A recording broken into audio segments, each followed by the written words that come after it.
So thank you so much, Mr. Sharma, for joining us today.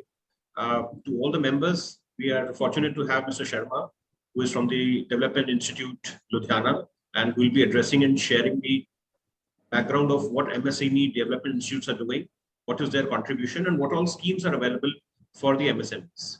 As I said, we have the fortune to have Mr. Neeraj Malhotra, our Chairman, Northern Region, Mr. Kavindra Kohli, MC member amongst us, to be a part of this session.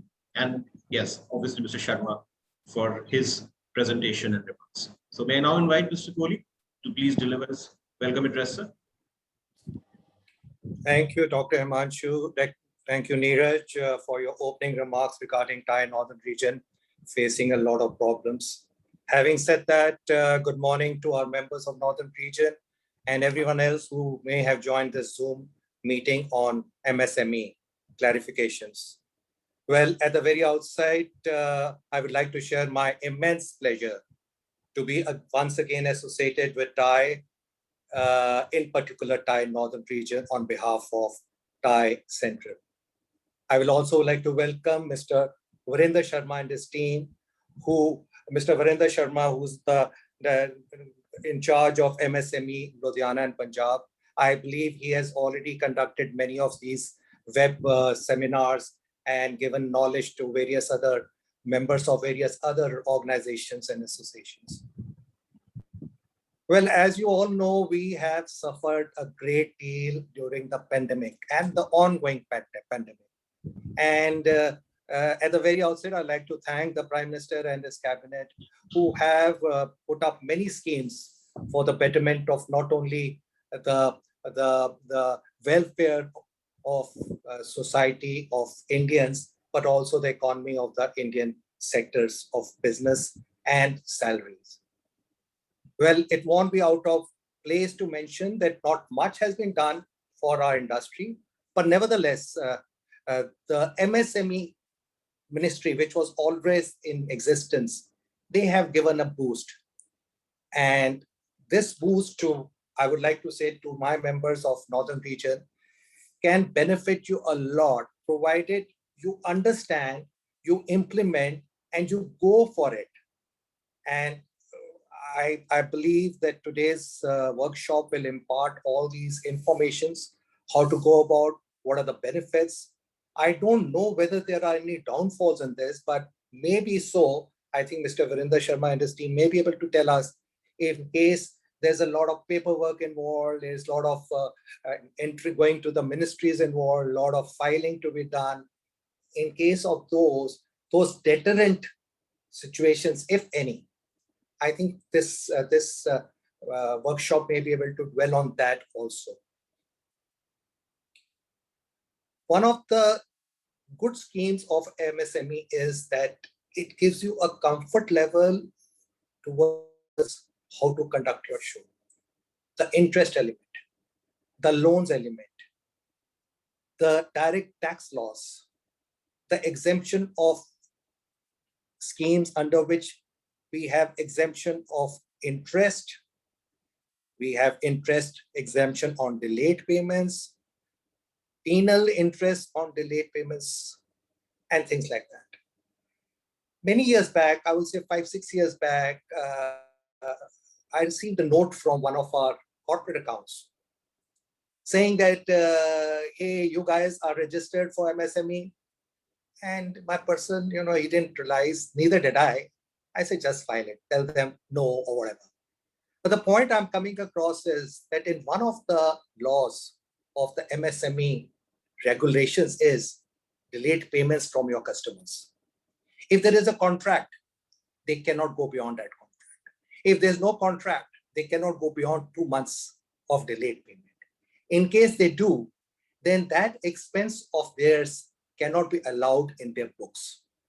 So when they questioned me whether my agency is registered under MSME or not, what they actually wanted to know was if I am, maybe they'll not like to do business with me, or else they'll make me timely payments. So this is one point I'll request Mr. Virender Sharma to let us know whether this clause is correct, whether we can take benefit, because today in the travel industry, till the past years, payment is as and when available with the customer. We are on the bottom rung of the ladder when it comes to payments. In case this is covered, so one angle which we have been debating ever since Mr. regarding. We are not able to hear you. There is some issue somewhere. Okay, can you hear me? Can others hear me? You're audible, sir. Yes, we can hear Okay. you. So I will carry on. I'm sorry, maybe there is some We are not shortcoming able there. to hear you.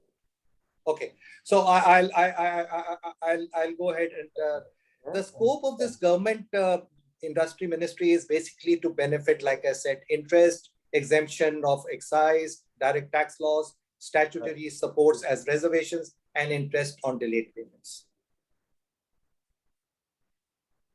How is this seminar coming up? Because I've been informed by the president, Mr. Jyoti Miyar, that many states are following different rules and regulations of interpreting and going ahead with these kind of SMEs registrations and the benefits as announced by the Prime Minister. So in this case, I would say that TiE is conducting these workshops so that we can come to a common platform. All the members throughout the country are on the same page and get the benefits and registrations in the same manner and fashion. I would like to again welcome, lastly, Mr. Virender Sharma from Ludhiana MSME Development Office, who will be conducting this workshop. This team of MSME DI Ludhiana renders technical consultancy. You see, one thing is the ministry has announced the scheme. The other thing is interpretation and how to go about. This is where I believe Mr. Virender Sharma and his team will be very beneficial to our members. They have the consultancy services, they have techno-managerial assistance, training, as well as common facility services for development of existing and new micro and medium enterprises, micro, small and medium enterprises.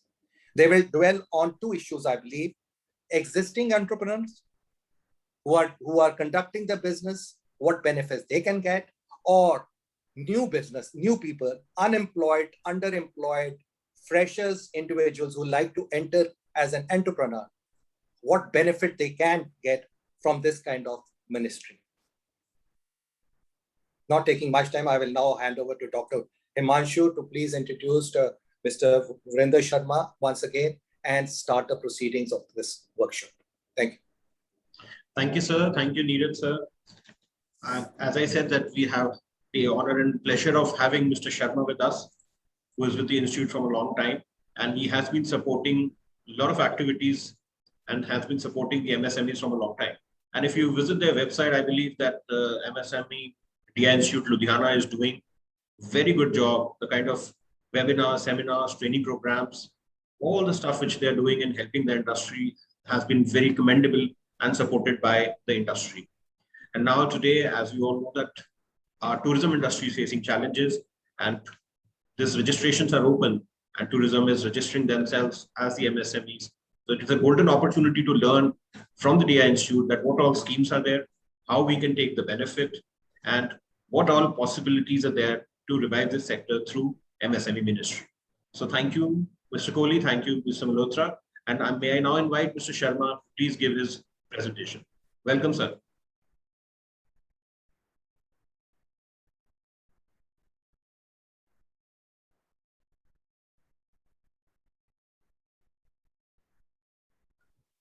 Sir, your voice is not audible. Sir, am I audible? Yes, sir. Now audible. Yes, sir, you are audible, sir. Yeah, thank you very much, Himanshu, for giving me this opportunity. It's really my pleasure to be part of today's deliberation. Let me introduce myself. I am working, basically, I joined MSME DI Ludhiana very recently, about a month ago. So earlier I was working with the ministry itself. I was posted at the office of DC MSME New Delhi. So there I was handling the World Bank related project, and I was involved in establishing the technology center across the country. So there were 15 of them which are coming up at the different locations. So basically to provide the technology access to the MSMEs. So I was there for about 3 years, and before that I worked in Madhya Pradesh and then Chhattisgarh, and I was there most of the time. I was in J&K also, then hilly areas, Patti also, Solan. So that is all about me. Basically, I am a technocrat. I am an engineer by profession.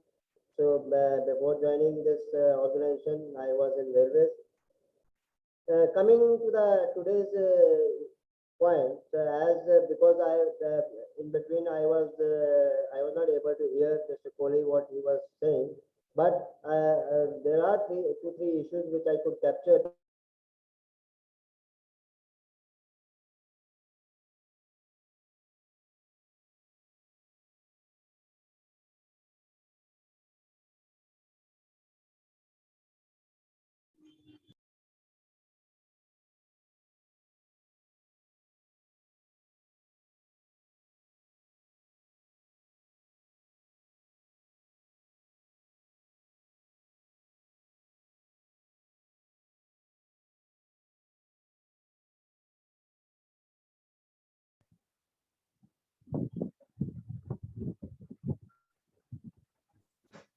Himanshu ji, I think so. There's some I problem with believe the. connection is lost. Give us a moment, sir. Give us a moment. Let us wait and welcome him again.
Am I audible, Mr. Gaurav? Mr. Himanshu, am I audible? Audible, sir. Audible. Yes, sir. Yes. Please go ahead. Please go ahead. Mr. Himanshu? Yes, sir. Please go ahead, sir. We can hear you. We can hear you, sir. We can hear you. Am I audible? Experience Sound Monster. Yes, sir. Yes. Sorry, there was some technical issue with my system. Okay, sir. Please, please. Sorry. So, what I could understand from Mr. Kohli's presentation was that there are issues related with the Udyam registration, and probably the members of the TIE wants to know what kind of schemes are there in our basket. So we'll have discussion around that, and thereafter, if there are any questions, we will be very happy to address those questions also.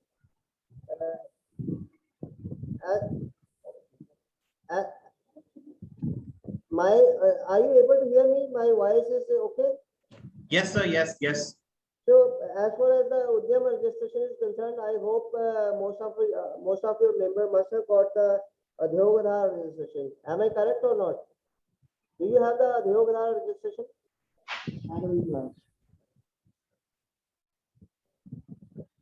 So, hello, Mr. Himanshu, I am audible. Yes, sir. Yes. Yes. Yes. You are audible, sir. I suppose that most of your members, they must have done the Udyam Udyog Aadhaar.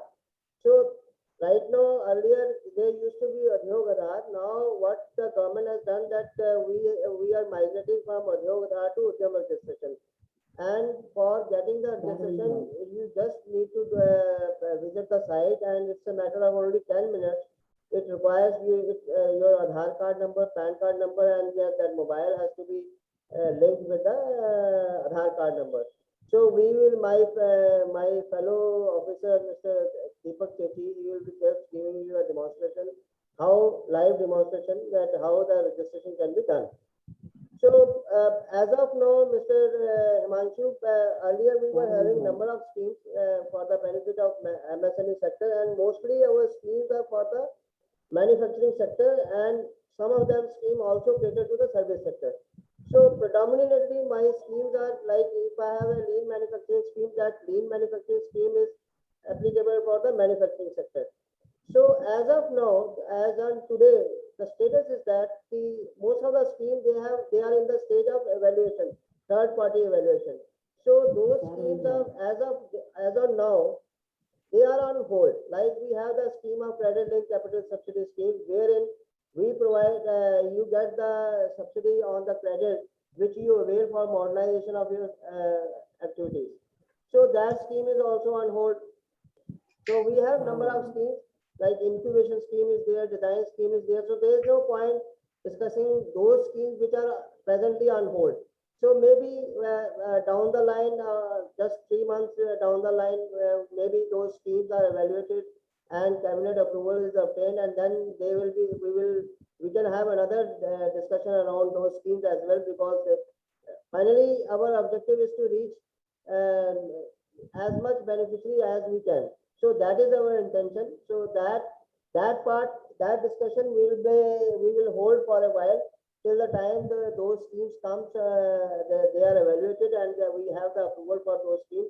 Then only we will discuss all those things. So right now, I will be discussing Udyam registration, and then there is a cluster scheme also, which I really want that you people should work on this scheme. This is very good scheme, and you can really take advantage of this scheme, because this is a scheme which helps you as a fraternity. It's not a scheme which will help the individual. So this is the scheme which will help industry as a whole, TIE as a whole. All the members can get the benefit, like we can provide you the common facilities, we can provide the common services. So all those issues are there which can be addressed, which are the common issues for the TIE as a fraternity itself. So we will discuss about the cluster development scheme and the Udyam registration. So I have with me Deepak. Deepak? Yes, sir. Yes. Deepak, Yes, are sir. you there? Yes, sir. Yes, sir. Sir, I'm audible. Sir, I am audible. Sir, my voice is audible. Yes, you are audible. Yes, Deepak ji, yes, please start. Please start. Yeah, please. Thank you, sir. Manju, just hold on.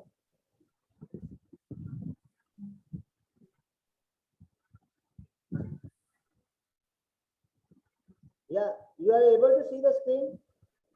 Yes, sir. Yes, we can see the screen, sir. Perfect. Please start the presentation, sir. Just a moment, sir.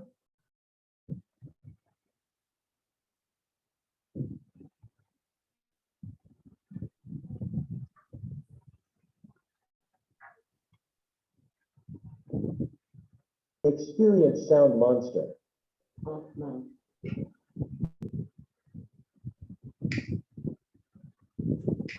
Deepak, you have shared the screen? Just a moment, sir. Just a moment, sir. It's taking some time, please.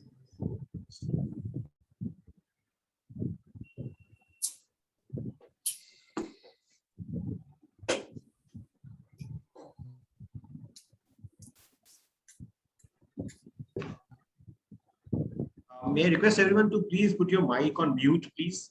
And in the end, Himanshu, just for my understanding. Yes, Good sir. morning good morning to everybody. Sir, myself Kundan Lal, Assistant Director. Sir अभी हम इसके उद्यम registration के बारे में detail में अभी discuss करेंगे सर, प्लीज सर।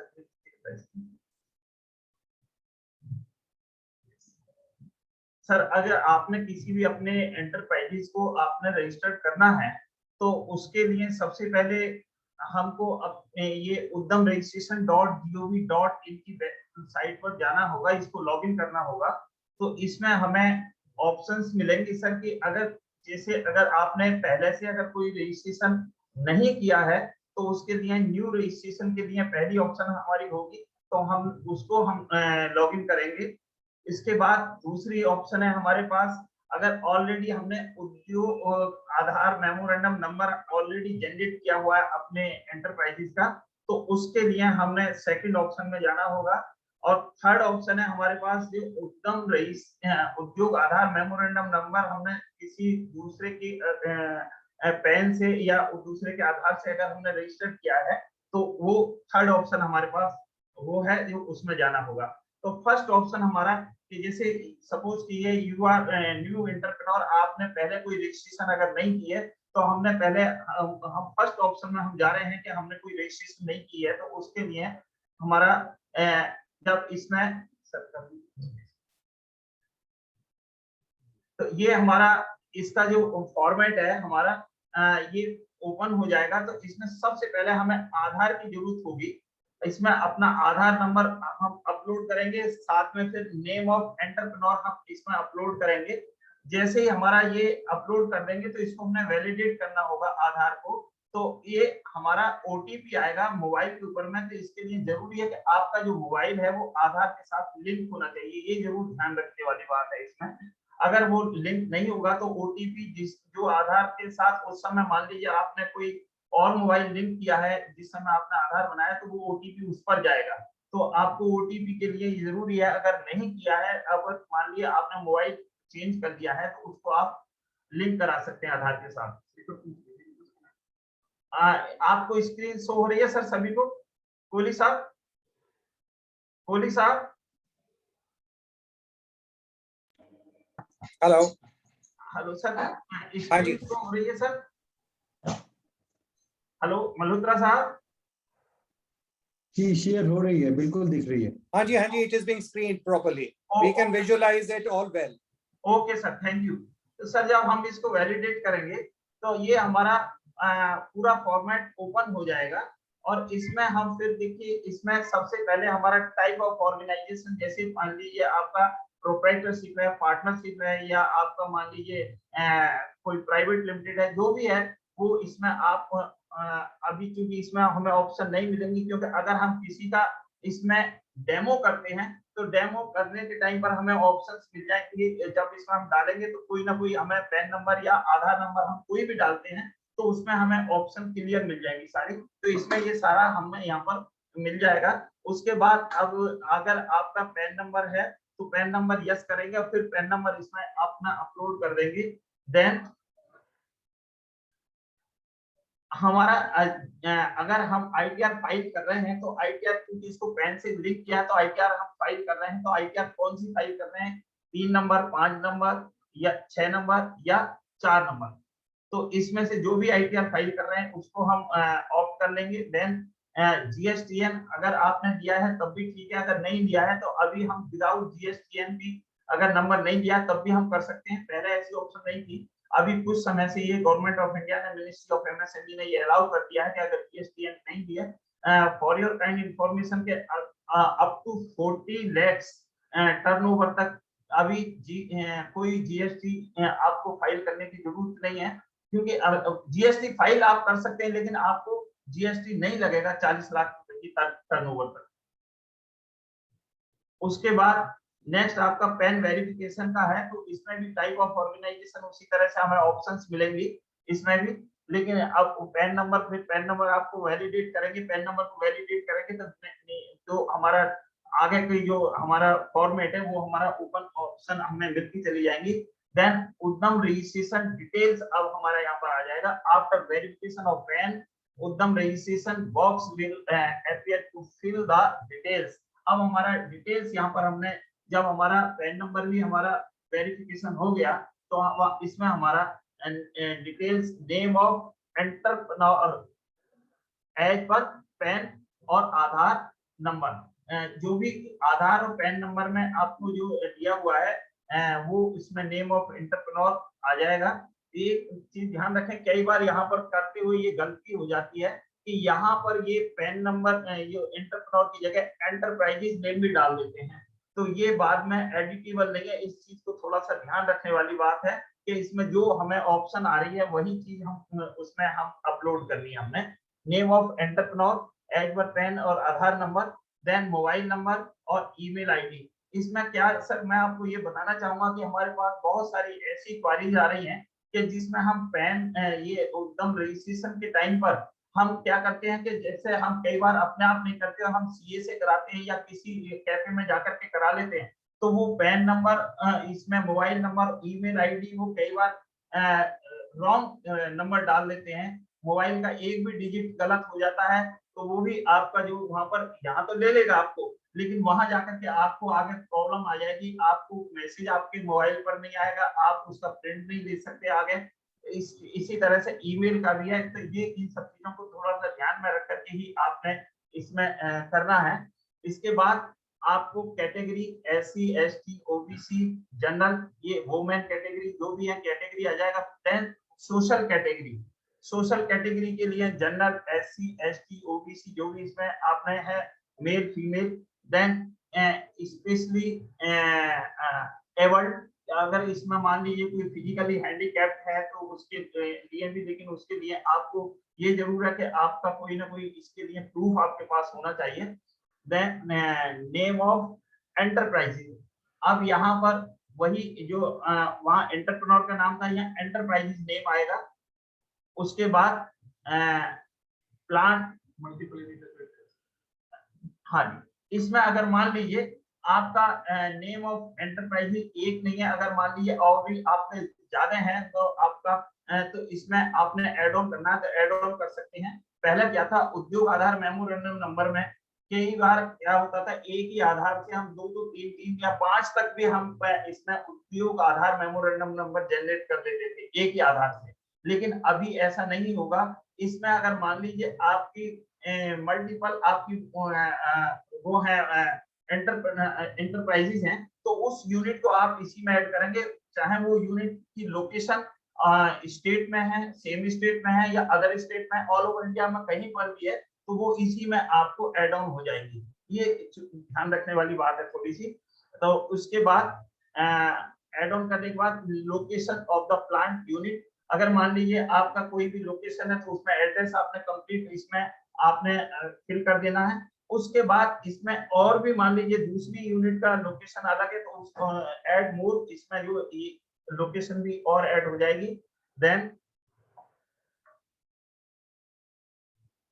आपने ऑफिशियल एड्रेस, वो चीजें कई बार ऑफिशियल एड्रेस मान लीजिए आपका लुधियाने में और आपके जो प्लांट अलग अलग लोकेशन में है तो वो इसमें आप ऐड करते हुए चले जाएंगे, तो वो ऑफिशियल एड्रेस भी आपने इसमें ऐड करना है अपना।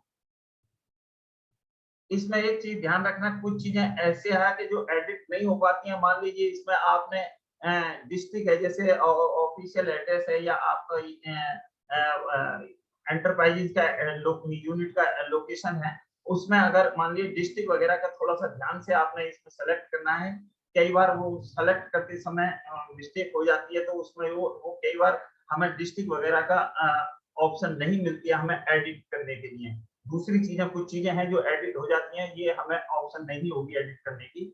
इसके बाद अगर आपने कोई पहले जो डिस्ट्रिक्ट इंडस्ट्री सेंटर से EM पार्ट 2 इशू होता था या UAM आपने रजिस्ट्रेशन की हुई है पहले से, तो ये उसके लिए भी है। अगर मान लीजिए दोनों इसमें हमें मिल रहे हैं, एक तो नए के लिए था, दूसरा अगर आपने कोई भी नहीं की हुई है तो वो भी है, तो इसके लिए नॉट एप्लीकेबल हो जाएगा। अगर EM पार्ट 2 लिया तो या प्रीवियस आपके पास UAM है, माइग्रेट करना चाहते हैं तो उसमें माइग्रेट भी के लिए भी है।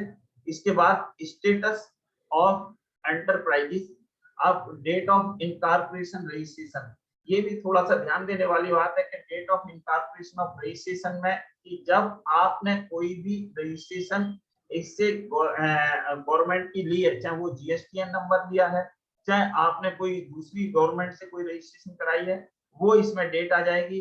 Then whether the production business commences, अगर आपका कोई बिजनेस है या सर्विस सेक्टर में है आप या मैन्युफैक्चरिंग सेक्टर में है, और अगर आपका कोई इसमें कमिंस्ड डेट ऑफ बिजनेस का, तो उसका जो आपने इसमें आ जाएगा डेट ऑफ कमिटमेंट, कि किस तारीख से आपने ये बिजनेस अपना शुरू किया है या किस तारीख से आप शुरू करने जा रहे हैं, तो लेकिन ये आपको मैं बताना चाहूंगा कि जो उद्योग आधार उद्यम रजिस्ट्रेशन है ये हमारा तभी होगा जब आपने कोई भी अपना बिजनेस या आपने कोई भी अपना प्रोडक्शन स्टार्ट कर लेते हैं, तो ये डेट ऑफ कमिटमेंट आ जाएगा। देन बैंक की डिटेल आ जाएगा, बैंक का account number, name of bank, bank का आईएफएससी कोड और account number. Then major activity of the unit इकाई की, जैसे अभी हम बात कर रहे हैं कि सर्विस सेक्टर और मैन्युफैक्चरिंग सेक्टर, जैसे आपका ट्रेवलिंग जो एजेंसीज हैं वो सारा सर्विस सेक्टर में फॉल करती हैं, तो इसमें हमने जैसे सर्विस सेक्टर को हम जैसे ऑप्ट कर लेंगे। ये तो फॉर एग्जांपल आपको मैन्युफैक्चरिंग सेक्टर इसमें सेलेक्ट किया हुआ है, तो इसमें हम इसको सेलेक्ट कर लेंगे सर्विस सेक्टर को। और उसके बाद नेशनल इंडस्ट्रियल क्लासिफिकेशन कोड, इसका एक ये कोड है, कोड की भी ऑप्शन हमें यहाँ से मिलेगी फॉर मैन्युफैक्चरिंग के लिए, सर्विस के लिए। यहाँ पर 2 डिजिट का कोड हमें लेना होगा। फिर 2 डिजिट के बाद ये एक और मैं आपको बताना चाहूंगा कि जितनी भी हमारे इसमें 2 डिजिट के मैन्युफैक्चरिंग और सर्विस के कोड मिलेंगे, वो सारे कोड आपको नहीं मिल पाएंगे। सपोज कीजिए कोई कोड इसमें आपको नहीं मिल पा रहा है, टैली नहीं हो रहा है आपका उससे जो आप एक्टिविटी करना चाह रहे हैं, तो एक इसमें हमें अदर्स की भी ऑप्शन मिलेगी, हम उसको भी ऑप्ट कर सकते हैं। और फिर हम 4 डिजिट में जाएंगे, तो फिर हम उसमें देखेंगे कि उसमें से हमें 4 डिजिट में जो हमने अदर्स दिया है, तो अदर्स में हमें कुछ 4 डिजिट में भी कोड शो होंगे, तो क्या उसमें से हमारा कोई कोड उसके साथ टैली कर रहा है जो हम एक्टिविटी कर रहे हैं। अगर वो भी इसमें नहीं कर रहा है तब भी इसमें भी अदर्स दे सकते हैं। इसके अलावा जो हमारा 5 डिजिट का है, इसी तरह से हम 5 डिजिट में कर सकते हैं। एक चीज और, अगर हमें कहीं भी इसमें नहीं मिल रहा है तो हम एनआईसी की साइट पे जाकर के भी अपनी एक्टिविटी का कोड सर्च कर सकते हैं, वहां से भी आप अपना कोड देख सकते हैं। तो ये इस तरह से इसमें मान लीजिए मोर देन 1 एक्टिविटी है हमारा, तो हमने दूसरी एक्टिविटी को भी इसी तरह से इसमें ऐड ऑन कर लेंगे। जैसे हम एड्रेस या प्लान का को ऐड कर रहे थे, इसी तरह से इसमें एक्टिविटी हम ऐड करते हुए चले जाएंगे। देन हमारा जो नंबर ऑफ पर्सन हैं एम्प्लॉयड हैं, वो मेल फीमेल कितने हैं एंड अदर्स थर्ड जेंडर वाले कितने हैं, ये टोटल मिलाकर के हमारा कितना हो जाएगा। देन हमारा investment in plant and machinery as per new definition जो हमारा दिया है कि इन्वेस्टमेंट एंड टर्नओवर बेसिस पे, तो वो यहाँ पर हमें जो शो हो जाएगा। तो यहाँ पर हमने depreciation cost as on 31 March of the previous year, ये एक्चुअली जब 2018-19 में एस्टेब्लिश किया गया था, तो ईयर इसलिए इसमें 18-19 का ही शो कर रहा है, इसलिए आपने जो भी प्रीवियस ईयर का है उसका इसमें डेप्रिसिएशन कॉस्ट आपने लेनी है प्लांट एंड मशीनरी की। देन इसमें अगर मान लीजिए आपको डेप्रिसिएटेड वैल्यू इसमें आ जाएगी, देन आपको जो कोई आप पॉल्यूशन कंट्रोल की डिवाइसेस लगाई हुई है या रिसर्च डेवलपमेंट का कोई लिए कोई इक्विपमेंट आपने लगाया हुआ, सेफ्टी डिवाइसेस लगाई हुई है, तो उसके लिए जो उसकी कॉस्ट होगी वो इसमें से एग्जम्प्ट हो जाएगी। उसको मेंशन करेंगे तो नेट हमारी प्लांट एंड मशीनरी की जो इन्वेस्टमेंट है वो हमारा इसमें शो हो जाएगा A माइनस बी करके। देन टर्नओवर, उसके बाद हमारा टर्नओवर, जैसा कि टर्नओवर का भी इसमें डेफिनेशन बेसिस में हमारा डेफिनेशन में दिया हुआ है टर्नओवर का भी।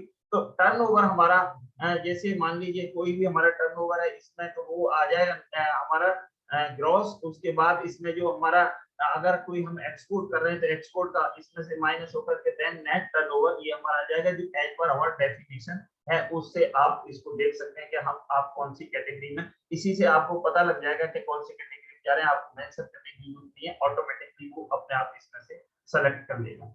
Then are you interested to get the registered on GeM government e market.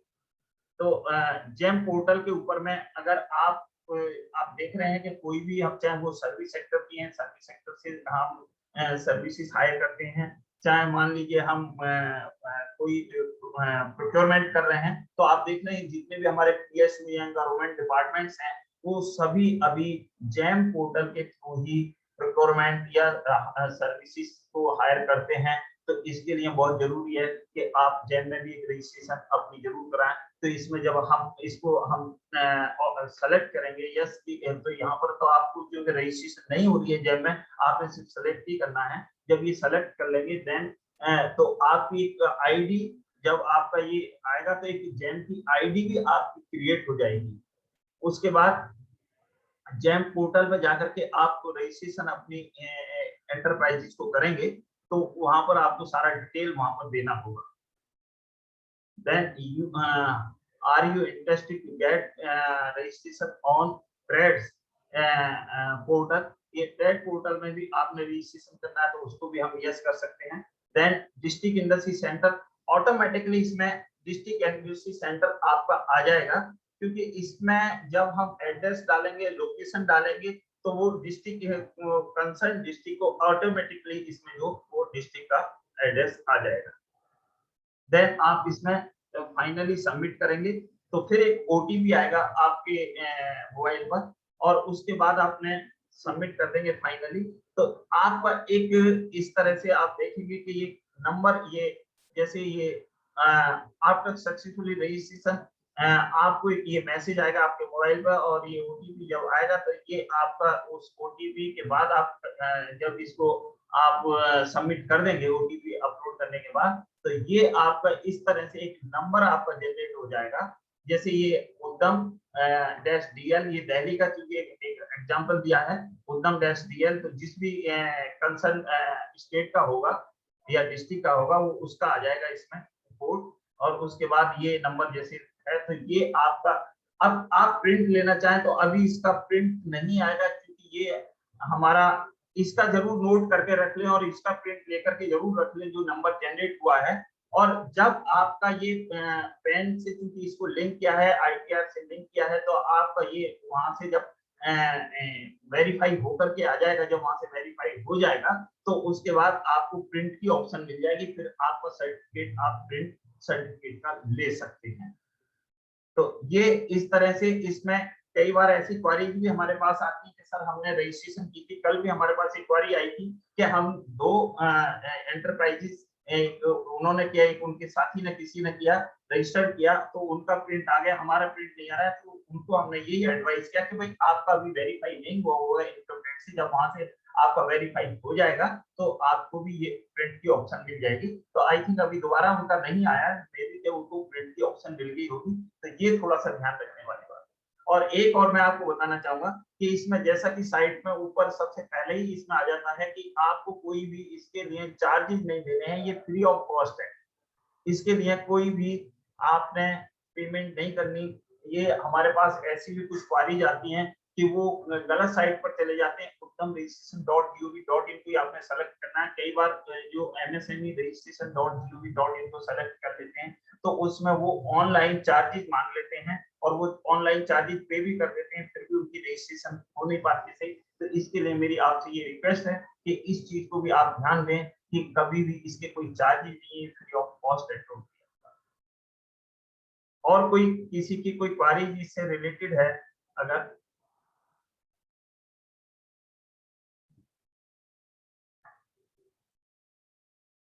Sundarlal जी, कुछ हमारे मेंबर्स ने ये कंप्लेंट करी थी कि कुछ साइट्स ऐसी हैं जो पैसे मांग रही हैं, या कई बार जैसी साइट्स है, उसका हम कंप्लेंट किस पे कर सकते हैं?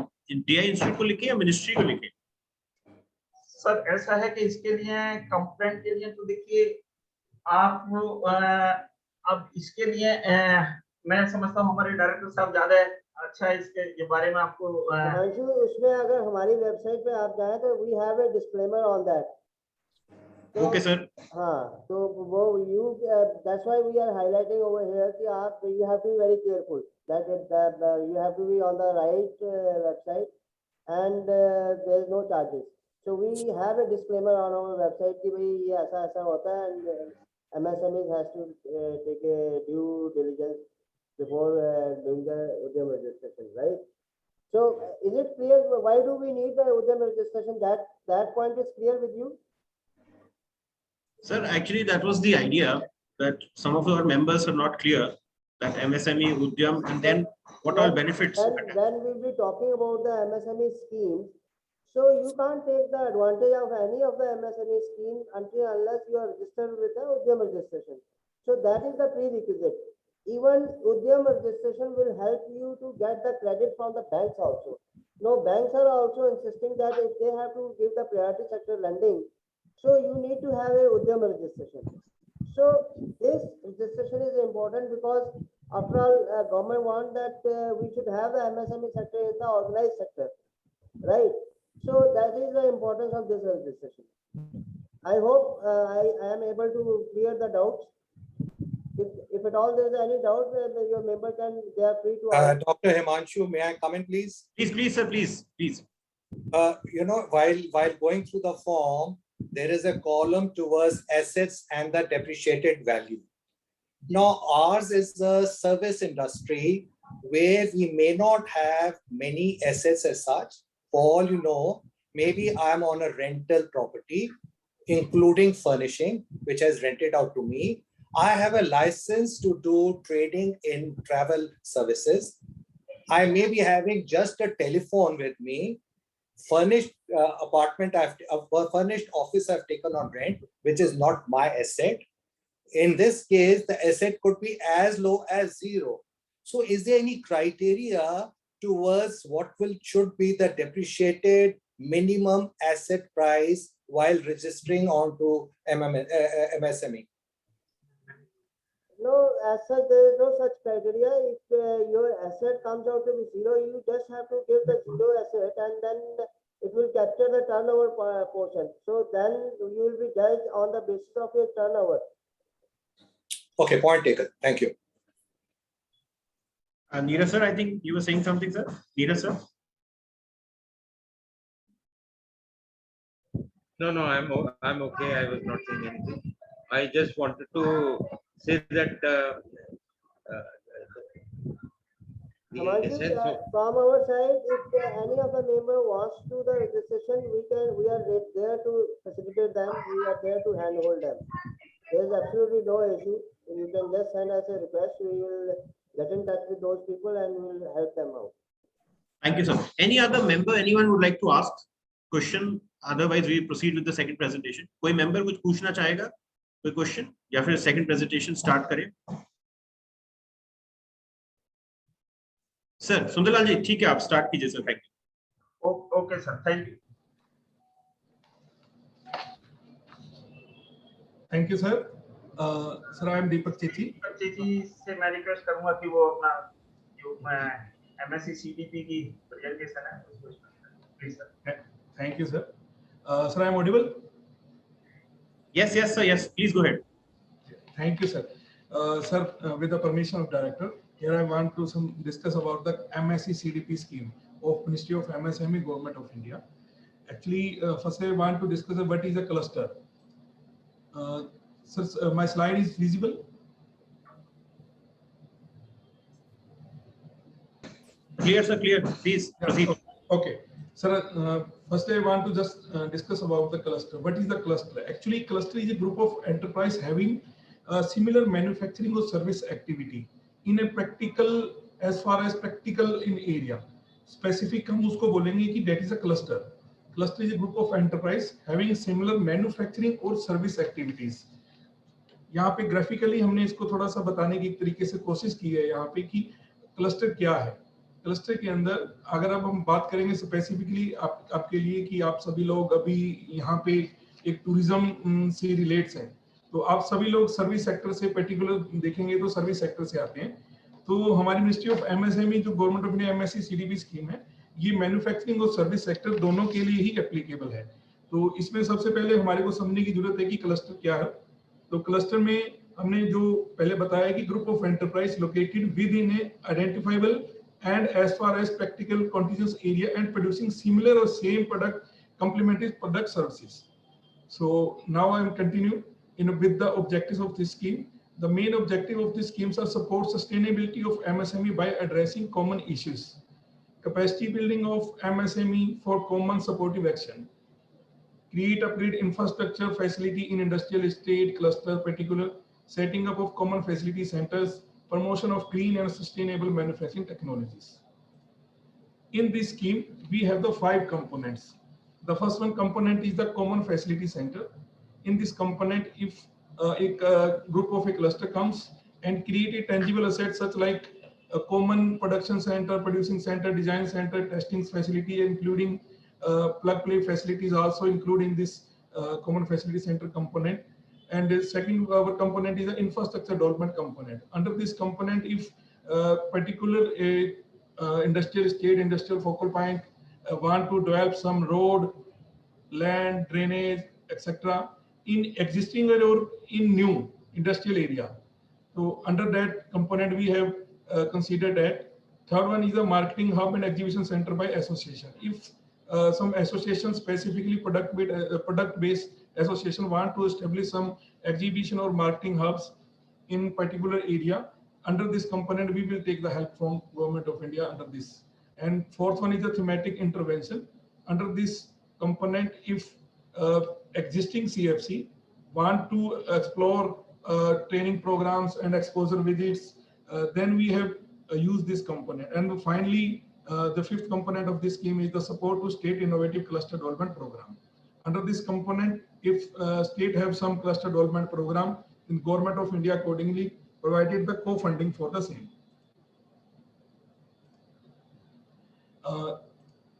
The main strategy and approaches of these schemes are capacity building of enterprise for setting up special purpose vehicle.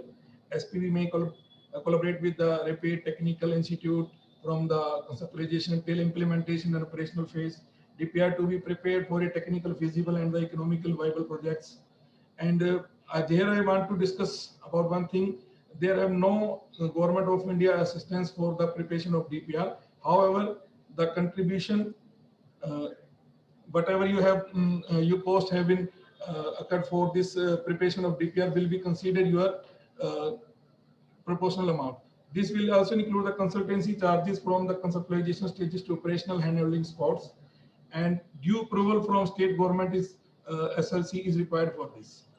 So briefly, I want to one by one मैं सभी को common facility centers जो आपका first component जो मैंने पहले बताया था उसको in brief मैं बता देना चाहता हूँ कि अगर आपको कोई common facility center establish करना है specific आपके लिए, तो इसमें गवर्नमेंट ऑफ इंडिया की जो ग्रांट है, मैक्सिमम ग्रांट वो 20 करोड़ रुपीस इसके अंदर गवर्नमेंट ऑफ इंडिया आपको इस कॉमन फैसिलिटी सेंटर के अंदर देती है। इसमें सबसे पहले मैं आपको बता देना चाहता हूं, अगर आपको ये असिस्टेंट लेनी है, कॉमन फैसिलिटी सेंटर आप एस्टेब्लिश करना चाहते हैं सभी लोग मिल करके, तो आपको सबसे पहले अपने आप को रजिस्टर करना होगा। आपको एक स्पेशल पर्पस व्हीकल एसपीवी जिसको हम बोलते हैं, आपको एसपीवी बनानी होगी। वो जो एसपीवी होगी वो एसपीवी आपको सेक्शन 8 कंपनी के अंदर अपने आप को रजिस्टर करना होगा। इस सीएफसी का फायदा लेने के लिए कम से कम 20 जो एंटरप्राइज हैं, वो सर्विस सेक्टर, मैन्युफैक्चरिंग सेक्टर के, वो सब इकट्ठे होकर के कम से कम 20 लोगों की एसपीवी बनेगी, और वो लोग एसपीवी बना करके उनको अपनी कॉमन फैसिलिटी सेंटर के लिए, अगर कुछ कॉमन फैसिलिटी सेंटर अगर आपको चाहते हैं तो उसमें आप 20 करोड़ रुपए तक का प्रोजेक्ट गवर्नमेंट ऑफ इंडिया को सबमिट कर सकते हैं। इसमें गवर्नमेंट ऑफ इंडिया की जो ग्रांट है वो 70% ऑफ ग्रांट इन एड है, 30% है वो आपको स्टेट गवर्नमेंट और एसपीवी को मिलकर के लगाना होता है, 10% एसपीवी का मैंडेटरी है। अब इसमें बात आती है कि जहां पे माइक्रो यूनिट्स मोर देन 50% है इन क्लस्टर, तो वहां पे जो गवर्नमेंट ऑफ इंडिया की ग्रांट है वो 70 से बढ़ के 90% गवर्नमेंट ऑफ इंडिया ग्रांट आपको इसमें मिल जाती है। इसमें आपको सबसे पहले आपको सेक्शन 8 कंपनी बनानी है, आपके पास कोई पुराना एक्सपीरियंस होना चाहिए कि आपने इस तरीके का पहले भी कोई पॉजिटिव कोलैबोरेशन आपके बीच में हुई है, आप लोगों ने एसपीवी बनाई है। और इसमें जो ये जो नो प्रॉफिट कंपनी होगी बेसिकली, और इसमें जो सिंगल यूनिट है कोई भी वो 10% से ज्यादा इसके अंदर शेयर नहीं ले सकती है। और इसमें ये कि बड़ा ओईएम अगर कोई आपके साथ मिलकर के इसमें चाहता है कि वो आपके साथ इसमें सपोर्ट करना चाहता है तो उसका कंट्रीब्यूशन अप टू 49% हो सकता है। कंडीशन ये है कि जो उसकी एग्जीक्यूटिव कमेटी होगी उस एसपीवी की, वो उसका मेंबर नहीं हो सकता। तो इसमें अगर आप इस तरीके से कोई कॉमन फैसिलिटी सेंटर अगर आप तैयार करना चाहते हैं या बनाना चाहते हैं तो इसमें आपको गवर्नमेंट ऑफ इंडिया की तरफ से 20 करोड़ रुपए तक के प्रोजेक्ट की मंजूरी मिल सकती है। दूसरा जो हमारा सर इसके अंदर कंपोनेंट है वो है इंफ्रास्ट्रक्चर डेवलपमेंट कंपोनेंट। एक पर्टिकुलर एक इंडस्ट्रियल स्टेट में या कोई फोकल पॉइंट है या गवर्नमेंट, इसमें कंडीशन ये है कि अगर आपको जो इंफ्रास्ट्रक्चर डेवलपमेंट करनी है तो जो वो लैंड हो वो स्टेट गवर्नमेंट के नाम पे होनी चाहिए। द नेम ऑफ जो आपकी लैंड है वो स्टेट गवर्नमेंट के नाम होनी चाहिए। इसमें गवर्नमेंट ऑफ इंडिया की तरफ से 10 करोड़ रुपए तक का प्रावधान है इस कंपोनेंट में। तो 60% गवर्नमेंट ऑफ इंडिया इसके अंदर देती है, 40% स्टेट गवर्नमेंट को लगाना होता है। और जहाँ पे माइक्रो यूनिट मोर देन 80% है तो वहाँ पे 50% है, वहाँ पे गवर्नमेंट ऑफ इंडिया ग्रांट 80% हो जाती है। ये प्रोजेक्ट आपका 10 करोड़ तक का प्रोजेक्ट है। अगर इसमें कहीं फ्लैटेड फैक्ट्री कॉम्प्लेक्स का भी कंसेप्ट साथ में लेकर के आते हैं तो उसमें टोटल ग्रांट है जो 10 करोड़ से बढ़कर के 15 करोड़ रुपए तक इसमें आपको मिल सकती है। और इसमें जो मेनली जो कंपोनेंट इंफ्रास्ट्रक्चर डेवलपमेंट है, रोड, बिल्डिंग, कोई एडमिनिस्ट्रेटिव ब्लॉक्स हैं, कुछ ड्रेनेज है, वाटर सप्लाई है, इस तरीके की जो कंपोनेंट्स हैं वो आप इसके अंदर इस तरीके की जो डेवलपमेंट है वो आप इस कंपोनेंट के अंदर कर सकते हैं। तीसरा सर जो हमारा कंपोनेंट है मार्केटिंग हब या एग्जीबिशन सेंटर बाय एसोसिएशन। अगर कोई प्रोडक्ट बेस्ड एसोसिएशन है तो अगर वो चाहती है कि किसी प्रकार का मार्केटिंग हब या एग्जीबिशन सेंटर एस्टेब्लिश करना चाहती है तो इसमें गवर्नमेंट ऑफ इंडिया आपको 10 करोड़ रुपए तक इसके अंदर आपको सहायता देती है। इसमें यही कंडीशन है कि 60% गवर्नमेंट ऑफ इंडिया और 40% आपको लगाना होता है। अगर कोई प्रोडक्ट बेस्ड एसोसिएशन है और उसमें वुमेन एंटरप्राइज मोर देन 50% है तो गवर्नमेंट ऑफ इंडिया की ग्रांट है वो 80% हो जाएगी इसमें, और 20% एसपीवी और स्टेट गवर्नमेंट को मिलकर के लगाना है। इसमें भी आपको जैसे सीएफसी की तरह आपको इसके अंदर सेक्शन 8 कंपनी बनानी पड़ेगी और कोई भी जो सिंगल यूनिट है मोर देन 10% से ज्यादा इक्विटी इसके अंदर नहीं ले सकता। एसोसिएशन प्रेसिडेंट सेंट्रल गवर्नमेंट इसके अंदर जो मेंबर रहेंगे एग्जीक्यूटिव कमेटी के, एक एसोसिएशन का मेंबर रहेगा, स्टेट गवर्नमेंट का एक नॉमिनी रहेगा, सेंट्रल गवर्नमेंट का एक नॉमिनी रहेगा और 3 एग्जीक्यूटिव उनकी कमेटी के मेंबर रहेंगे। और कोई बड़ा जैसे सीएफसी में था कि बड़ा ओईएम टीसी अगर कोई चाहता है कि इसको कंट्रीब्यूट करना चाहता है इसमें तो वो अपना जो कंट्रीब्यूशन है टोटल 49% दे सकता है, सब्जेक्टिव टू कंडीशन ये है कि वो उसके एग्जीक्यूटिव कमेटी का मेंबर नहीं होगा। तो इस तरीके का आप इस कंपोनेंट के अंदर आप फायदा उठा सकते हैं। फोर्थ जो आपका कंपोनेंट है वो थीमेटिक इंटरवेंशन। थीमेटिक इंटरवेंशन के अंदर अगर एग्जिस्टिंग या अप्रूव्ड सीएफसी है आपका कॉमन फैसिलिटी सेंटर, वो चाहता है कि किसी प्रकार के ट्रेनिंग प्रोग्राम्स करने हैं, उनको एक्सपोजर विजिट्स करनी है, strengthening to BDS provisions and any other activity related to creating business ecosystem in cluster mode, इस तरीके की कोई भी एक्टिविटी करना चाहती है तो सरकार उसके लिए 10 लाख रुपए तक का सालाना उसके अंदर प्रोविजन रखा है। और टोटल वो जो इसके अंदर एक्टिविटीज है इन ईयर 5 एक्टिविटी लिमिट्स की हैं और 2 lakh rupees for each activities maximum जो गवर्नमेंट ऑफ इंडिया इसमें आपको देती है फॉर द एग्जिस्टिंग सीएफसी। इसमें जो एग्जिस्टिंग सीएफसी है उस कंपोनेंट के अंदर अपना फायदा उठा सकते हैं।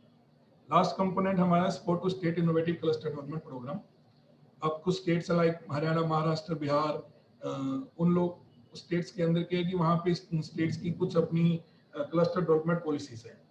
तो गवर्नमेंट ऑफ इंडिया बोलती है कि अगर आपको इस तरीके का किसी स्टेट के अंदर वो क्लस्टर डेवलपमेंट अपना प्रोग्राम चला रही है तो गवर्नमेंट ऑफ इंडिया उसको शेयरिंग उसके अंदर को फंडिंग कर देती है। कि अगर कोई अप्रूवल अब इसमें और जो दूसरे सीएफसी अगर इस कंपोनेंट के अंदर हमारे को सीएफसी लगाना है इसमें और जो पहले वाला जो सीएफसी गवर्नमेंट ऑफ इंडिया को आप रिपोर्ट भेजे उसमें फर्क ये है कि यहाँ पे सब जो अप्रूवल्स के लिए आपको गवर्नमेंट ऑफ इंडिया के पास जाने की जरूरत नहीं है।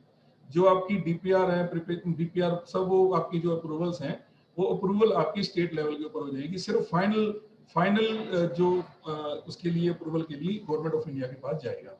और इसमें जो गवर्नमेंट ऑफ इंडिया है वो आपको को फंडिंग कि आपका प्रोजेक्ट सपोज 5 करोड़ का प्रोजेक्ट है मैक्सिमम, तो उसमें 50% गवर्नमेंट ऑफ इंडिया आपको 50% जितना आपकी शेयरिंग है उतना अकॉर्डिंगली 50% गवर्नमेंट ऑफ इंडिया आपको दे देती है। और ये ग्रांट 90% है in case of aspirational district है, सपोज कोई हिली एरिया है या हिली स्टेट है तो वहां पे कोई इस तरीके की स्कीम है तो गवर्नमेंट ऑफ इंडिया आपको up to 90% of your project cost will be help in this project in this component.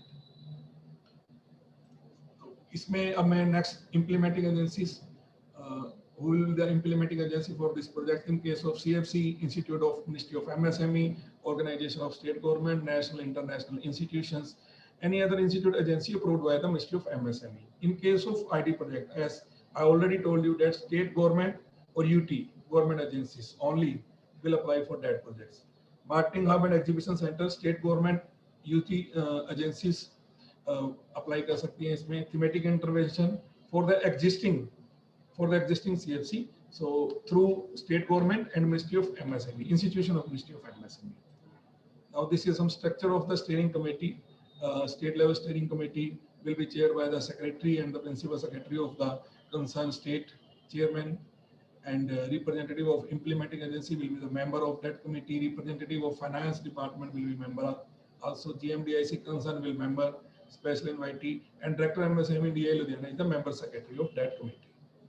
The second committee is Techno-Economic Appraisal Committee, will be chaired by the Assistant ASMDC MSME, and the member as committee already shown in your screen. ADC member, ADC technical also member, joint secretary member, representative of CBB, CSIR, representative of NSIC, director MSME DI concerned member, and director CD will be the member secretary of that committee. National level steering committee will be chaired by the secretary MSME, ASDC is the member, ASFA member, advisor planning commission is also member, joint secretary Ministry of MSME is member, ADC regional head member, representative of CDB members, and special invitee and director CD. This is the constitution of the steering committee. Now I want to discuss कि हमने ये तो बता दिया कि CFC भी लग सकता है और 5 कंपोनेंट पे मैंने बात की है, तो उसको कैसे कैसे अप्लाई करना है आपको। सिंपल प्रोसीजर है, इसमें आपको अगर आप अप्लाई करना चाहते हैं तो आपको जो submission of online application along with concept note necessary documents, आपको हमारे ऑनलाइन पोर्टल है, ऑनलाइन पोर्टल पे जाकर के application form along with document necessary supporting document आपको सबमिट करना है। जैसे ही आपका कंसेप्ट नोट इसमें सबमिट हो जाती है, आपकी एप्लीकेशन सबमिट हो जाती है, तो MSME DI कंसर्न जिस भी स्टेट में, सपोज हरियाणा में, पंजाब में, दिल्ली में, जहां से भी है, तो उस स्टेट के अंदर जो भी कंसर्न MSME DI होगा वो अकॉर्डिंगली उसके अंदर न्यूज़पेपर के अंदर आपका जो कंसेप्ट नोट और एप्लीकेशन आई है उसके बेस को मान करके एक पेपर न्यूज़पेपर के अंदर एक एडवर्टाइजमेंट देगा और आपसे साइमल्टेनियसली आपसे जो DPR मांगी जाएगी कि एक्सपेक्टेड आउटकम्स के साथ आप DPR सबमिट कर दीजिए। आपकी DPR आने के बाद जो उसका वैल्यूएशन करेगा MSME DI की टेक्निकल कमेटी, उसके सभी पैरामीटर्स को ध्यान में रखते हुए कि maximum growth, green economy and inclusion of all stakeholder, maximum से मैक्सिमम स्टेक होल्डर उसमें आए। तो इन केस आगे प्रोसीजर है कि टेक्निकल ऑफिसर अगर हमारे MSME DI में नहीं है तो हम कंसर्न उसमें उनके लिए नियर बाय जो MSME DI होगा हम उसको इन्वॉल्व कर सकते हैं। तो उसके बाद जो सीनियर मोस्ट टेक्निकल ऑफिसर है उनके भी हम कमेंट लेते हैं, इकोनॉमिक ऑफिसर से भी उसके बारे में कमेंट लिए जाते हैं। तो आफ्टर क्लैरिफिकेशन आपकी DPR जो सबमिट की है उसको सभी डॉक्यूमेंट एंड क्लैरिफिकेशन मिलने के बाद जो MSME DI है उसको being a member secretary of state level steering committee, उसको स्टेट लेवल स्टीयरिंग कमेटी में DPR को लेकर के जाता है। विद इन द 1 मंथ आप जैसे ही आपकी सभी क्वेरीज और सब चीजें डॉक्यूमेंटेशन कंप्लीट हो जाता है, स्टेट लेवल स्टीयरिंग कमेटी के अंदर आपका जो प्रपोजल है उसको वैलिडेट किया जाता है और अगर वो वाइबल लिखता है तो उसको with recommendation ministry of state level steering committee की तरफ से मिनिस्ट्री ऑफ MSME को रिकमेंड कर दिया जाता है। अब यहाँ पे क्या होता है कि कुछ बार हमने बात करी थी कि MSME DI इसमें एडवर्टाइजमेंट देगा जैसे ही आपकी एप्लीकेशन आई है। सपोज इस पर्टिकुलर एरिया के अंदर 2 ग्रुप हैं, वो आपने एक अपना एप्लीकेशन दिया है, आपने अपने क्लस्टर CFC के लिए प्रपोजल के लिए दिया है, तो साइमल्टेनियसली जो आपका एक दूसरा ग्रुप उठ करके आता है वो बोलता है कि हमारे पास आपसे बेहतर प्रपोजल है। तो दोनों ही प्रपोजल को कंसीडर किया जाएगा स्टेट लेवल स्टीयरिंग कमेटी के अंदर, दोनों से पूछा जाएगा जिसके पास बेटर प्रपोजल होगा और बेटर आउटकम्स होंगी उस प्रपोजल को फर्दर रिकमेंड किया जाएगा by the state level steering committee to the ministry of MSME। जो प्रपोजल आपका स्टेट लेवल स्टीयरिंग कमेटी से अप्रूव होता है उसको फर्दर फिर टेक के अंदर टेक्नो इकोनॉमिक अप्रेजल कमेटी, जैसे मैंने पहले उसको मैं आपकी कॉन्स्टिट्यूशन बताई थी, वहां पे जो आपका प्रपोजल है उसको फर्दर वैलिडेट किया जाता है और टेक के अंदर वैल्यूएशन होने के बाद वो जो प्रपोजल है अगर उसमें कुछ कमी नजर आती है उनको तो उसको उसमें कमी को वापस बोल सकते हैं कि उसमें कुछ कमियां उसको सुधार कर लीजिए। अगर वो आपका प्रपोजल वाइबल लगता है तो उसको फर्दर रिकमेंड कर दिया जाता है national level steering committee meeting के लिए। तो वहां पे अगर आपका प्रोजेक्ट जाता है तो वहां पे with the permission of secretary and the national level steering committee members ये आपका प्रपोजल है इन प्रिंसिपली अप्रूव हो जाता है। तो इसको अप्रूवल के लिए जनरली 6 मंथ 1 से 2 महीने लगते हैं और इन प्रिंसिपल के 6 महीने के अंदर अंदर आपको अगर कोई क्वेरी आती है उसमें इन प्रिंसिपल अप्रूवल में वो सब क्वेरी क्लियर करके उसको सिडबी अप्रेजल करवा करके आपको 6 महीने के अंदर अंदर फाइनल अप्रूवल के लिए आपको अपना प्रोजेक्ट मिनिस्ट्री ऑफ MSME को सबमिट करना होता है। अब इसमें है कि फाइनल अप्रूवल के लिए इन प्रिंसिपल आपका हो गया तो फाइनल अप्रूवल से पहले आपका ट्रांसफर प्रोक्योरमेंट ऑफ लैंड है कि वो आपके नाम हो चुकी होनी चाहिए, अप्रेजल हो चुका होना चाहिए, फॉर्मेशन ऑफ SPV ऑलरेडी है आपके पास, तो ये सब कंप्लायंस है ये आपकी फाइनल अप्रूवल से पहले हो चुकी होनी चाहिए। ऐसा ही ID प्रोजेक्ट्स के अंदर है कि वहाँ पे भी जो आपका अप्रेजल है और जो लैंड आपने प्रपोज की थी उसकी कंफर्मिटी और बाकी सब डॉक्यूमेंटेशन फाइनल अप्रूवल से पहले सबमिट हो जानी चाहिए। मार्केटिंग ऑफ एग्जीबिशन सेंटर में भी ऐसा ही है, तो जो फाइनल अप्रूवल से पहले जो डॉक्यूमेंटेशन थे वो आपके सबमिट हो जाने चाहिए। इसमें जो स्टेट अपने support to state innovative CDP, जिसमें बताया था कि अगर किसी स्टेट की क्लस्टर डेवलपमेंट स्कीम है तो उसको मिनिस्ट्री ऑफ MSME सपोर्ट करती है, तो उसमें सिंपली SPV को अपना जो प्रपोजल है स्टेट गवर्नमेंट को या MSME DI कंसर्न को सबमिट कर सकता है। तो स्टेट गवर्नमेंट इसमें जो प्रोसीजर है बिल्कुल सिंपल है। स्टेट गवर्नमेंट उस प्रपोजल को एग्जामिन करके अपने खुद की extend guidelines consultation with MSME DI उसको अप्रूवल वहीं पे और जो प्रोजेक्ट को अप्रूवल दे सकती है। अब उसकी जो अप्रूवल की कॉपी होगी विद अप्रूवल, जो स्टेट लेवल स्टीयरिंग कमेटी उसको अप्रूव करेगी, उसको नेशनल लेवल स्टीयरिंग कमेटी के अंदर सिर्फ फाइनल अप्रूवल के लिए लिया जाएगा और जहां पे आपका प्रपोजल अप्रूव हो जाएगा। तो ये सिंपल तरीका, अगर स्टेट गवर्नमेंट को इस तरीके का प्रोग्राम है तो वहां पे आपको इजीली मिल सकता है। मैं स्पेसिफिक पंजाब के बारे में बताना चाहूंगा सर कि यहाँ पे पंजाब में हमारे पास अभी एट प्रेजेंट जो total 7 number of CFC undertaken हैं, चल रहे हैं किसी न किसी स्टेजेस के ऊपर, और उसमें से 2 CFC हमारे कंप्लीट हो चुके हैं, 4 हमारे जो CFC हैं उनके फाइनल अप्रूवल हो चुके हैं और वो एडवांस स्टेज के अंदर है, ऑपरेशनल अभी है, सेमी ऑपरेशनल है, और एक प्रपोजल हमारा रिसेंटली अभी सबमिट किया है। कौन कौन से CFC हैं सर, मैं उसके बारे में बताना चाहूंगा। एक Mohali hi tech metal cluster Mohali, जो कि टोटल 14 करोड़ 7 लाख की लागत से बना है, जो कि कंप्लीट हो चुका है और अपने SPV को और स्टेट गवर्नमेंट की तरफ उनको हैंड ओवर भी कर दिया गया। एक oil expeller part cluster Ludhiana है, जो 15 करोड़ की लागत से बना है, उसको वो भी कंप्लीट हो चुका है और उसको हैंड ओवर कर दिया गया SPV को। तीसरा foundry and general engineering cluster Phagwara, जो 15 करोड़ की लागत से है, ये एडवांस स्टेज पे चल रहा है अभी। एक गारमेंट क्लस्टर है हमारा लुधियाना में, ये भी अभी हमारा एडवांस स्टेज में चल रहा है। स्विंग मशीन क्लस्टर है Ludhiana, Patiala cluster of cutting tool manufacturing Patiala and printing and packaging cluster Ludhiana. ये 7 जो CFC है हमारे ऑनगोइंग है, अभी चल रहे हैं। इसी तरीके से जो हमारा दूसरा कंपोनेंट की हमने बात की थी, infrastructure development component. Infrastructure development component के अंदर हमने आपको बताया था कि हमारे, अभी मैं बताना चाहूंगा, हमारे पंजाब में टोटल 19 प्रोजेक्ट अप्रोक्सीमेट सभी डिस्ट्रिक्ट के अंदर हमारे जो इंफ्रास्ट्रक्चर डेवलपमेंट के प्रोजेक्ट चल रहे हैं, जिसमें से 2 कंप्लीट हो चुके हैं। और हमारे ये जलंधर, बठिंडा, फतेहगढ़ साहब, लुधियाना, तरन तारण, अमृतसर, पठानकोट, SAS नगर, फरीदकोट, होशियारपुर, नवांशहर, गुरदासपुर, मोगा, नाभा, संगरूर, खन्ना एंड डेराबस्सी, ये टोटल हमारे 17 जो प्रोजेक्ट हैं वो ऑनगोइंग है, जिनमें फर्स्ट ग्रांट लगभग सभी में हो चुकी है और सेकंड जो ग्रांट है उनकी इन प्रोग्रेस है।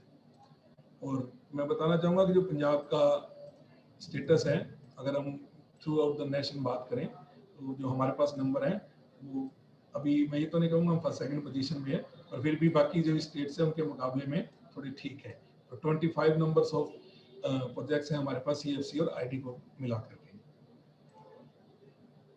तो ये कुछ फोटोग्राफ्स हैं जो CFC है हमारे मोहाली के अंदर। हमने Mohali hi tech metal cluster Mohali, जिसकी बिल्डिंग है, ये हमारे पास low pressure die casting machine है वहाँ पे, ये इंडक्शन फर्नेस है, वर्टिकल मशीनिंग सेंटर, ये सभी जो प्रोक्योरमेंट हुई है वो CFC के अंदर थ्रू GFR टेंडरिंग के सिस्टम से इसमें प्रोक्योरमेंट की गई है।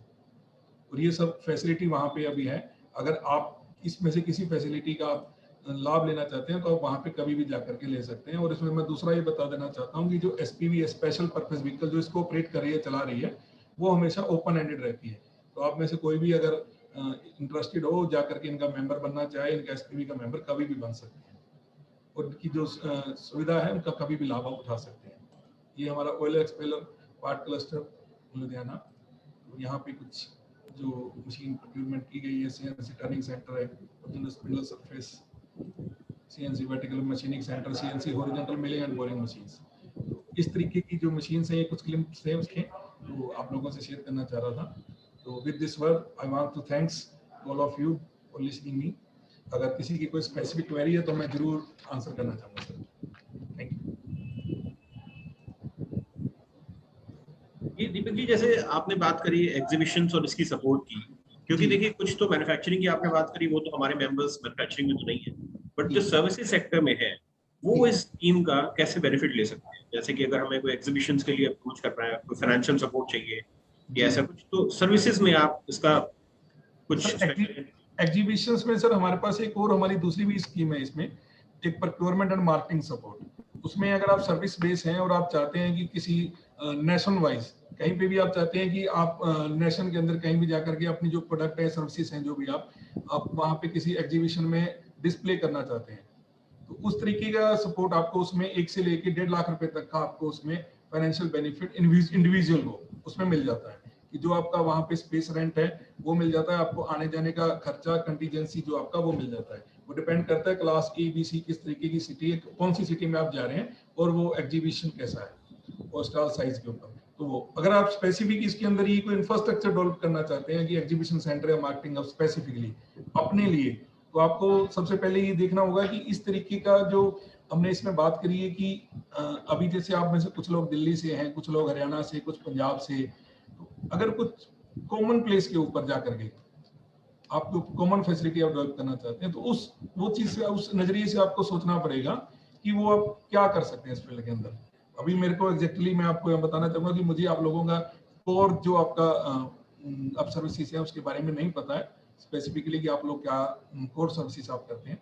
उस सर्विसेज को सोच करके अगर आपको कहीं लगता है कि कुछ कॉमन सर्विस सेंटर या मार्केटिंग हब या एग्जीबिशन सेंटर एस्टेब्लिश हो सकता है, कॉमन हो, तो उसमें हम इस प्रोजेक्ट के अंदर आपकी सहायता कर सकते हैं सर। नहीं सर, वो तो खैर सेटअप का तो कोई प्लान ही नहीं है। ये तो सारा सर्विसेज सेक्टर में क्या है कि जो ट्रैवल एजेंट्स और travel community, travel tour operators उस तरह का है, जिसमें हम एग्जीबिशंस अटेंड करना चाहें या उसके बेनिफिट्स लेना चाहें, उसके लिए ही जो सारे मेंबर्स हैं उनका फोकस रहता है। सर मैं आपको वो भी बता देता हूँ, अगर मैं अभी शेयर कर लेता हूँ स्क्रीन पे, तो उसके लिए आपको अगर आप उस तरीके से हमारी जो पब्लिक डोमेन में मिनिस्ट्री ऑफ एमएसएमई की वेबसाइट के ऊपर सभी अगर कोई आप किसी तरीके के एग्जीबिशन में जिसमें भी पार्टिसिपेट करना चाहते हैं, उस सभी की जो लिस्ट ऑफ फेयर आपको वहाँ पे मिल जाएगी।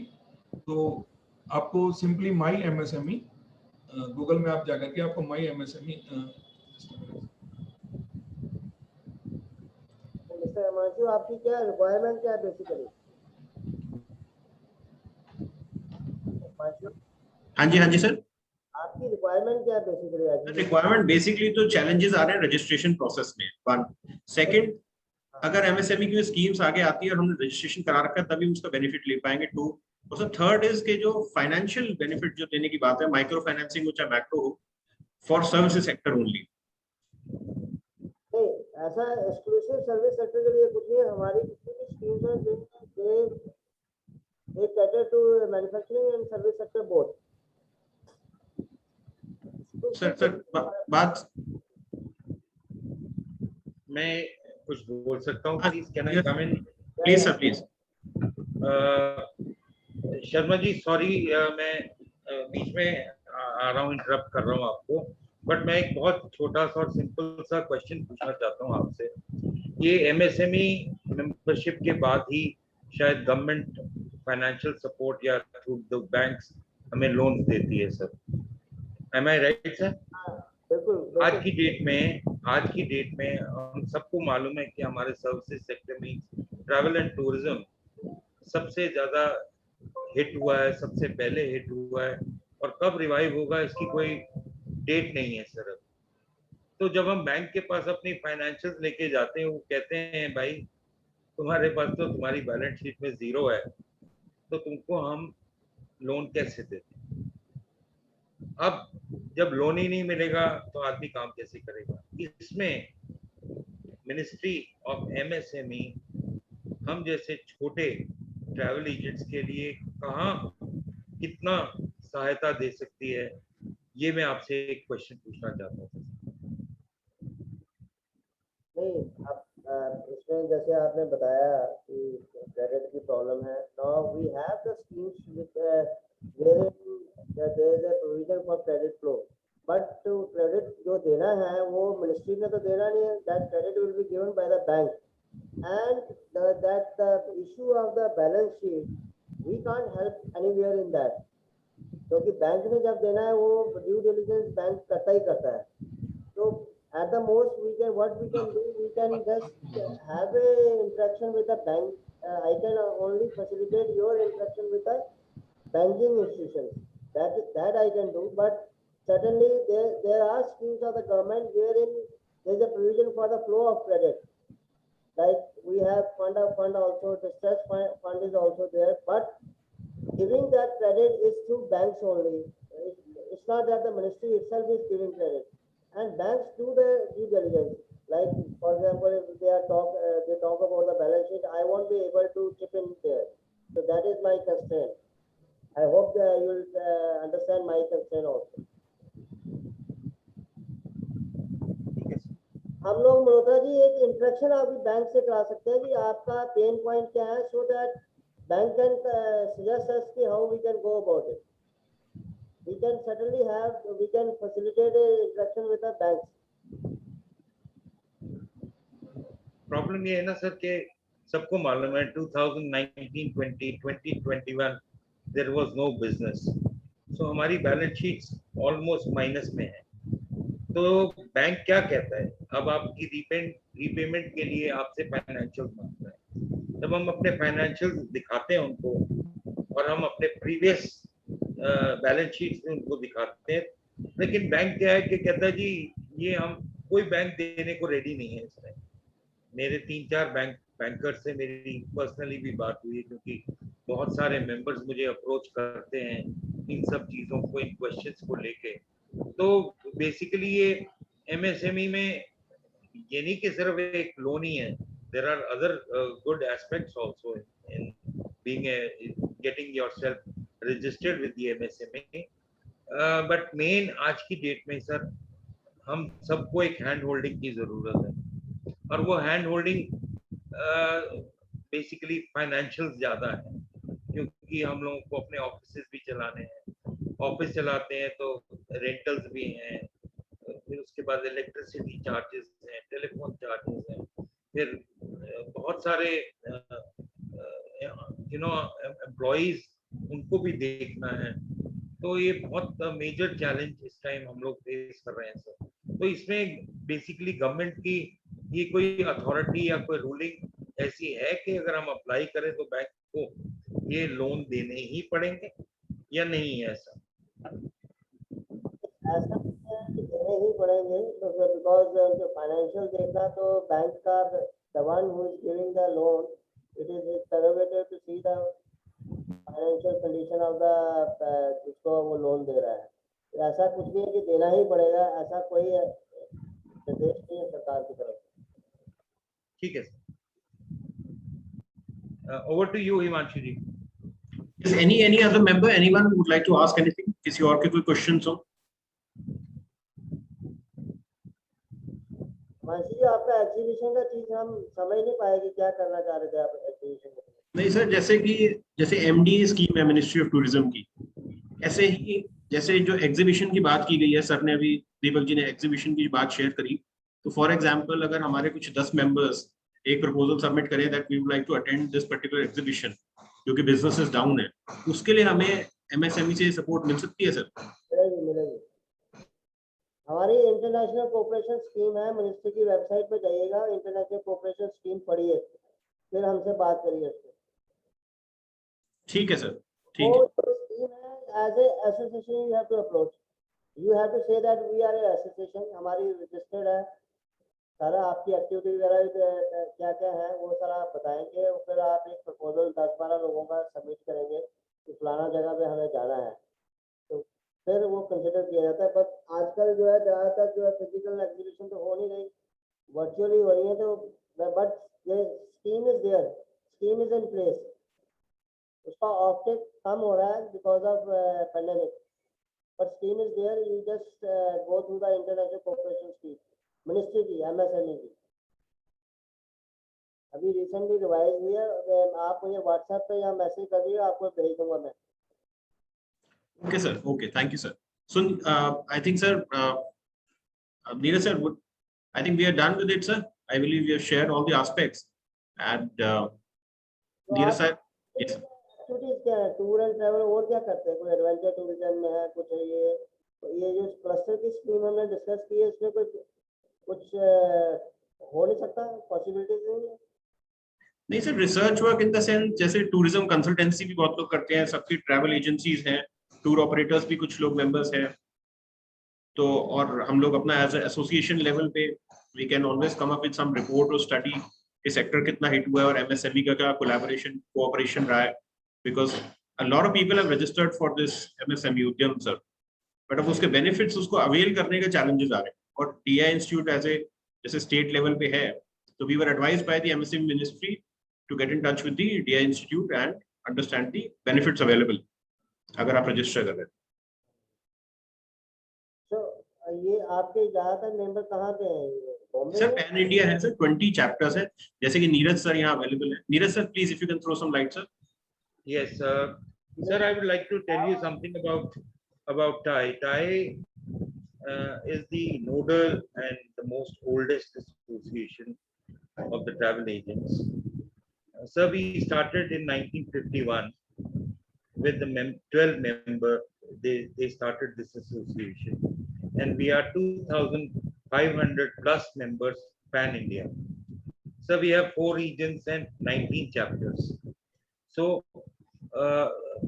we are pan India based association, and northern region is one of the biggest and the largest regions of TIE, having more than 525 members, including active member, allied member, and associate members.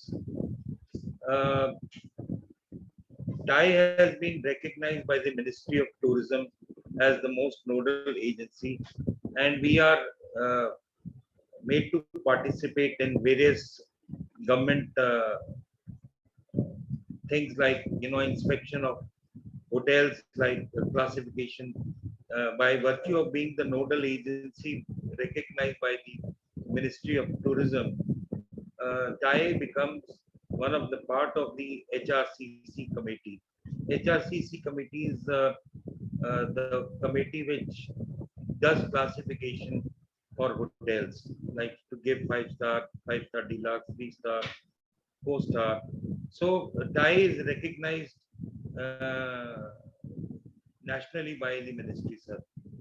So what Himanshu ji was saying, that when like Ministry of Tourism gives a MDA claim, MDA, we all know what MDA is. So whenever we participate in any of the exhibitions, or we hold any kind of webinar, something like that, the ministry gives us some kind of relief in terms of money they give us back. Is there any scheme in the MSME sector which allows this kind of payback to us, sir? This is what he wanted to ask you. Number 2, we are very glad to organize webinars. This was probably the shortest people who are here. Otherwise, we normally have 200, 300 people always in our webinars and things like that, which we continue to do in our region. We have been, the main reason is to educate our members. If the members are educated, they will take advantage of each and everything, like what we do in our region when we hold our seminars, webinars. This is only about to educate them. And MSME also is one of the big parts now which the government has introduced for the benefit. And basically, जैसे मैंने आपको पहले कहा, इस time हम लोगों को sir hand holding की ज़्यादा ज़रूरत है. We are into very, very difficult times, and how we have survived these 17-18 months, we only know about it because there was zero business, there was only cancellation and cancellation. And 2019 के अप्रैल मई में तो हम लोगों ने सिवाय cancellation के और कुछ किया है. तो वही अभी एक वो हैंड होल्डिंग की बात है. और MSME में रजिस्टर करने से मुझे मालूम है बहुत सारे अलग और भी फायदे हैं. उसी के लिए, जानकारी के लिए आपने जो इंसाइट हमें दिया है अपने MSME के बारे में, उसके लिए very big thank you to all of you, sir. And I hope to be connected with you and do some more webinars practically based on services sector. It can be made by your officer, so that services sector, because हम लोगों को और कुछ आता नहीं है, तो एक सर्विसेज सेक्टर पे एक डिफरेंट काइंड का एक अलग सा एक प्रोग्राम अगर हम कर सकें तो it will be very nice. उसमें हम बहुत सारे अदर चैप्टर्स को भी जोड़ सकेंगे, जैसे हमारे पंजाब में एक चैप्टर है, चंडीगढ़ में चैप्टर है, JNK में चैप्टर है। Neeraj ji, your point is well taken. We'll definitely have another round of discussion around service sector itself, because Correct. today we are not aware of what kind of activities we are doing. So today, after this discussion, we have got the fair idea the kind of activities being done by you. So it is mostly tour and travel, right? Am I correct? Right. Okay, sir. So what just for my information sake, what do you get under MDA from Ministry of Tourism? What how it works? Just for my understanding. Sir MDA के जो claims हम करते हैं वो basically उसमें approximately 75 to 90% हमें पैसा वापस मिल जाता है। Who decides the exhibition? Sorry sir, Who decides the exhibition? MDA में जो आप tourism के थ्रू जाते हैं, decide कौन करता है exhibition? you're not out, can't hear you sir. Are you able to hear me?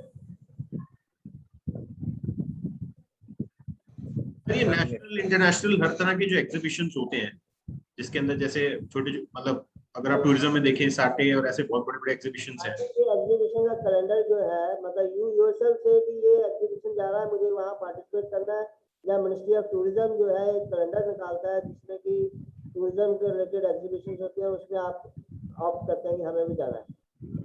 How it works? Sir ministry की टूरिज्म की तो स्कीम है, that's a MDA scheme, and उसके अंदर कुछ सपोर्टेड इवेंट्स मिनिस्ट्री के होते हैं, कुछ कम्युनिटी हम लोग एज एन एसोसिएशन हम सिलेक्ट करते हैं, हम अप्रोच करते हैं और मेंबर्स को लेके जाते हैं। उसके लिए हम रिबेट्स और उसके लिए जो बेनिफिट्स हैं वो अंडर MD हम उनसे रिक्वेस्ट करते हैं। तो इसमें ऐसा रिवर्स भी करते हैं कि भाई आप लोग यहाँ पे ऑर्गेनाइज कर रहे हैं, बाहर के टूर एंड बाहर के कंट्री के टूर एंड ट्रैवल एजेंट आए और वो देते हैं? सर इनबाउंड आउटबाउंड टूरिज्म बहुत ही है, इनबाउंड ज्यादा है, अगर हम अटेंड करते हैं तो फिर वहां से जो हमारे ट्रैवल एजेंट जाएंगे वहां कोलैबोरेशंस करेंगे, तो कल को टूरिस्ट यहाँ आएगा। सहायता मिलती है इनबाउंड के लिए या आउटबाउंड के लिए सहायता मिलती है आपको? मिनिस्ट्री ऑफ टूरिज्म से आपको इनबाउंड के लिए भी सहायता मिलती है?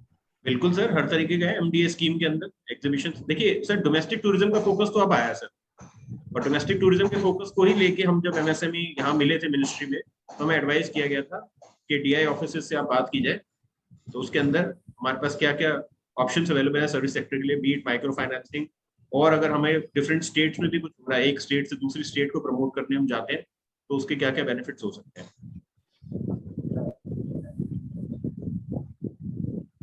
So, Himanshu, I think it was good interaction. I think we should follow it out. Do we have any questions or any? No sir, no, thank you sir, thank you. Neeraj sir, if you could kindly propose a vote of thanks, and then we will definitely get in touch with Mr. Sharma again for a service. Coming to Ludhiana, do visit us in Ludhiana. We will be too happy to meet you personally.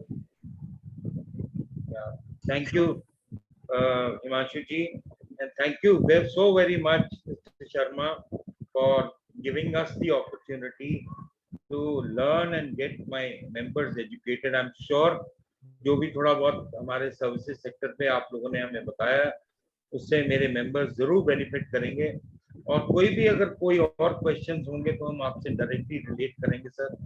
और मैं ये hope करता हूँ, I pray and hope that we have a purely services sector के ऊपर अगर आप नहीं और भी एजुकेट कर सकें नेक्स्ट सेशन में, ताकि हम अपने बाकी के भी मेंबर जितने पूरे रीजन, एक्चुअली नॉर्दर्न रीजन तो पहले बहुत बड़ा था क्योंकि वो थोड़े छोटे छोटे चैप्टर्स में डिवाइड हो गया, जैसे पंजाब है, चंडीगढ़ है, राजस्थान है, जम्मू कश्मीर है, ये सब हमारे रीजन में पहले आते थे सब। उत्तराखंड, यूपी और उत्तराखंड भी हमारे रीजन में आता था। तो एक ऐसा सेशन बेसिकली जो सिर्फ सर्विसेज सेक्टर को रिलेट करता हो, एक अगर ये क्रिएट करा जाए तो हम पूरे रीजन को इसके अंदर इन्वॉल्व कर सकते हैं। जो हमने अभी तो हमने खाली सिर्फ नॉर्दर्न रीजन को ही किया है, लेकिन पहले नॉर्दर्न रीजन बहुत ज्यादा बड़ा था। तो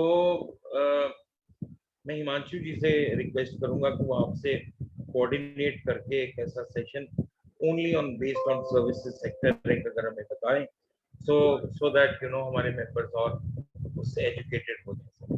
थैंक यू सो मच, आपने इतना टाइम दिया सर, एंड आपकी पूरी टीम को बहुत बहुत बड़ा थैंक यू है। और nevertheless not but the least, जो मेरे नॉर्दर्न रीजन के मेंबर्स हैं उनको भी बहुत बहुत बड़ा thank you from all of us. Thank you so much. Over to you. Thank you so much. Thank you, Deepak ji. Thank you, Sundarlal ji. Thank you, Sharma ji. Thank you.